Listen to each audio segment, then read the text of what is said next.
having some green tea. Yeah, I restarted filming a little video.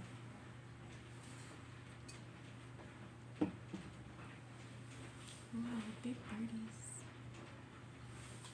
Robbie got shadow for a random turn of the page. The darkness caused by the interposition of an opaque substance between a luminous point or body and the place upon which the shadow is thrown. When the substance that casts the shadow is in open space, the form of the shadow is that of a section of the substance made at right angles to the direction of the ray of light. When the body casting the shadow is larger than that which emits the light, the shadow goes on constantly, increasing in diameter the further it goes. When it is of the same size with the latter, the shadow is unlimited in length, but always remains of the same diameter, and when it is smaller, the shadow gradually diminishes to a point where it terminates. The intensity of the shadow depends upon the degree of transparency, translucency, or opaqueness possessed by the substance interposed between the point of light and the place on which a shadow is cast. Shadow play or shadow pantomime. That's fun. A theatrical performance acted by puppets or persons whose shadows are thrown upon a screen by means of a light placed back of the performers. The idea is of great antiquity and is thought to have originated in China. It has long been a favored entertainment in Japan, the Malay archipelago, throughout southern and western Asia, Egypt, and Eastern Europe. It was introduced in France in the 18th century, and like the puppet shows and pantomimes, became popular as an entertainment for children. It is revived from time to time, usually in vaudeville or cabaret acts. Author, Shadwell. English physician.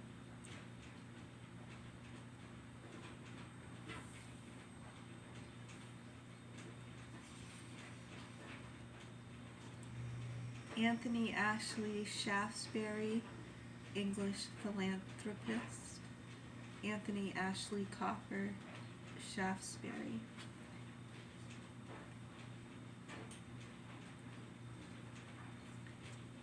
Elephant Island, Sir Ernest Shackleton. Sir Ernest Shackleton. Yeah, we're just doing our random reads for history class. Shaka Maxon. That one's for you. Treaty of Shakamaxon. Shackamaxon. The compact, traditionally called the Great Treaty, made by William Penn with the Delaware Indians at their village of Shakamaxon, now Kenningston, a part of Philadelphia. Soon after his arrival in the province of Pennsylvania in the fall of 1682, Penn entered into negotiations with the Indians, seeking to establish friendly relations with them.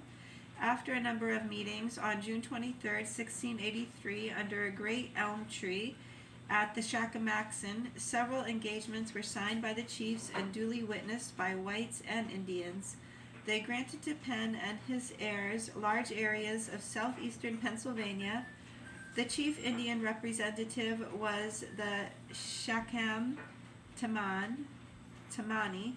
A century later, Benjamin West commemorated the treaty in a painting, while Voltaire alluded to it as the only treaty never sworn to and never broken. It's pretty cool. The sextant. It's a portable instrument for measuring altitudes.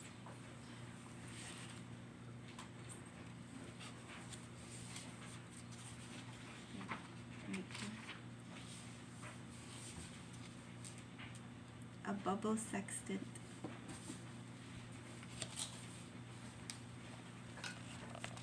Reminds me of that game Mousetrap.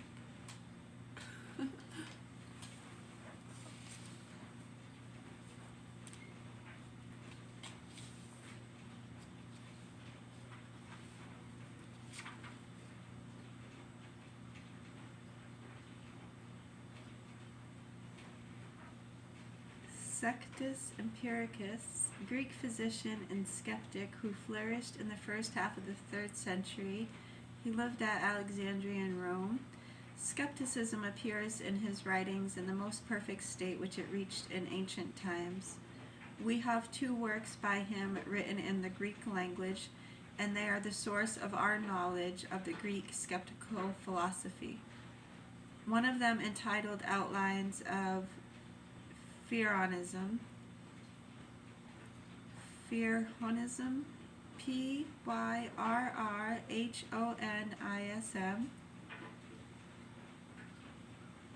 in 3 books, explains the method of Pyrrhonism.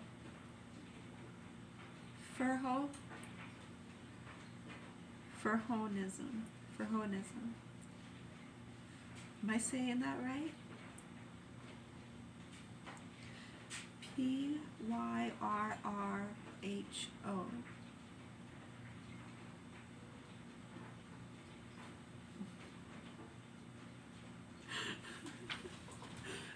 No, I'm being serious.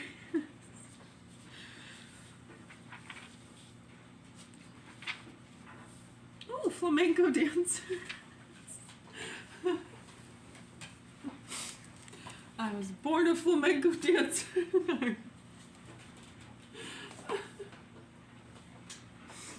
Got it.